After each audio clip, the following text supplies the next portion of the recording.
The skyscraper of Silvertech stood like a monument to power and pride, glass and steel reflecting the ambitions of those who walked its marble halls, and at its very core thrived a culture of wealth, class, and ruthless efficiency where those at the top believed themselves untouchable, but within that gleaming tower worked a man named Harold Miller, the janitor, who every day for more than 2 decades pushed his mop, scrubbed the floors, polished the chrome, and carried himself with a humility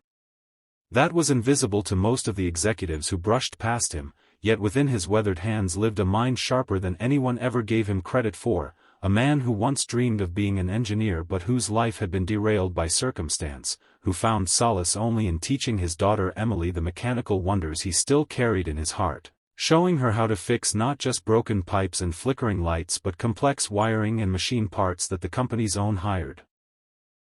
technicians often bungled, and Emily absorbed everything, wide-eyed and eager, as though every lesson from her father was a jewel of wisdom, and by the time she was in her 20s, she wasn't just capable, she was brilliant, designing small prototypes in their modest apartment, sketching ideas late into the night, and submitting her applications to companies across the city with quiet hope, but nothing compared to her dream of working at Silvertech itself, the very company where her father had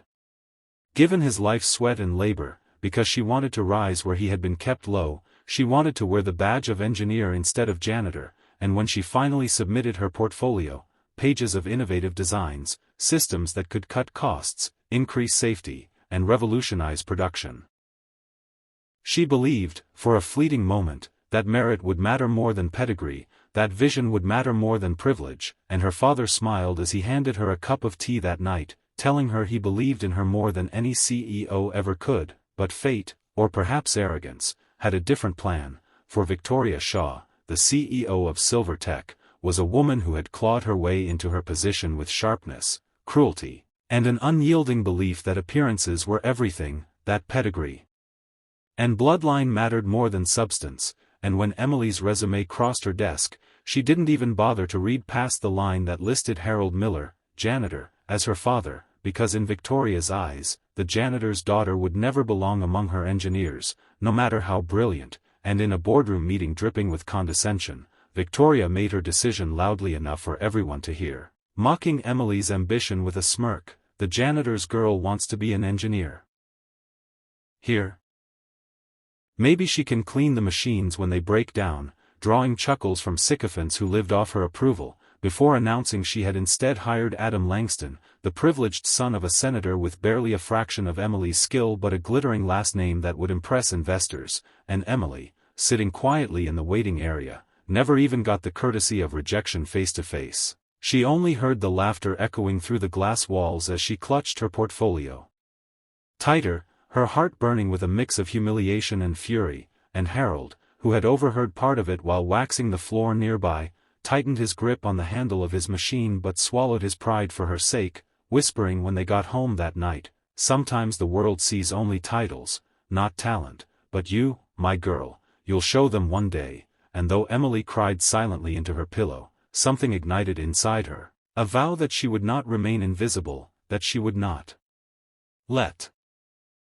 arrogance trample her worth, and destiny wasted no time in creating the stage for her rebellion, because only weeks later Silvertech was preparing to unveil a cutting-edge automated assembly prototype at a massive investor showcase, a machine designed under the direction of Adam Langston, Victoria's golden boy, meant to prove that Silvertech was leading the future of automation, with billions of dollars of investment on the line, but behind the polished marketing and staged rehearsals, the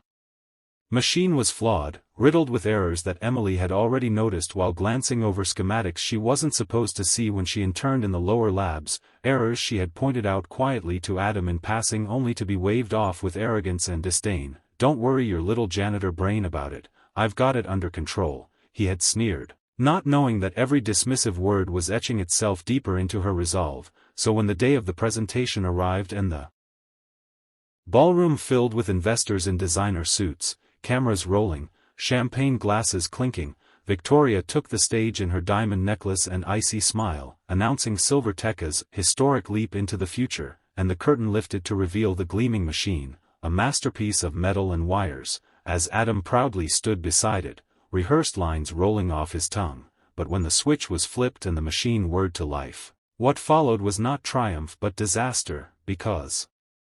within minutes it began to malfunction, gears grinding, sparks flying, safety alarms blaring, and gasps echoing through the hall as the investors recoiled, some shouting, some laughing in disbelief, their billions suddenly slipping away, and Adam froze like a deer in headlights. Victoria's face turned crimson as she barked orders, technicians scrambled but couldn't stop the chaos, and in the middle of that storm, Emily felt something stir inside her, the humiliation of weeks ago colliding with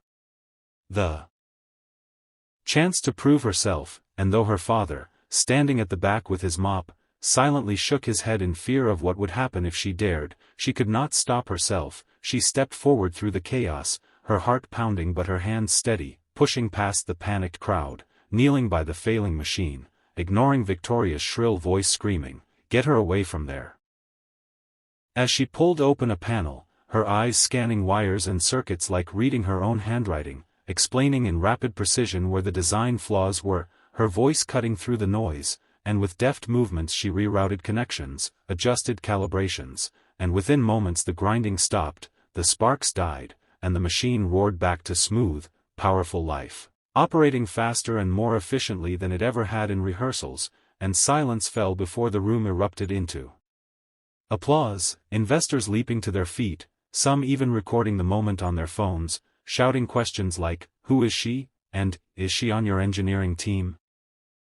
And Emily, still catching her breath, rose to her feet, brushing dust from her hands, her eyes locking with Victoria's pale, trembling face, and with quiet steel in her voice she said, "I may be the janitor's daughter, but I am the engineer your company truly needs," and the room, filled with the most powerful men and women in the industry, nodded in agreement, demanding Victoria explain why such talent had been hidden in the shadows, while Harold, standing at the back, felt tears sting his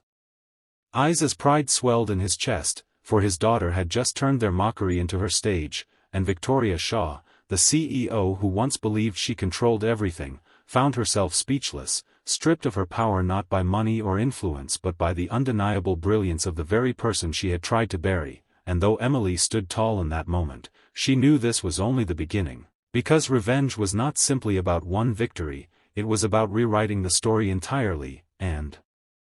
as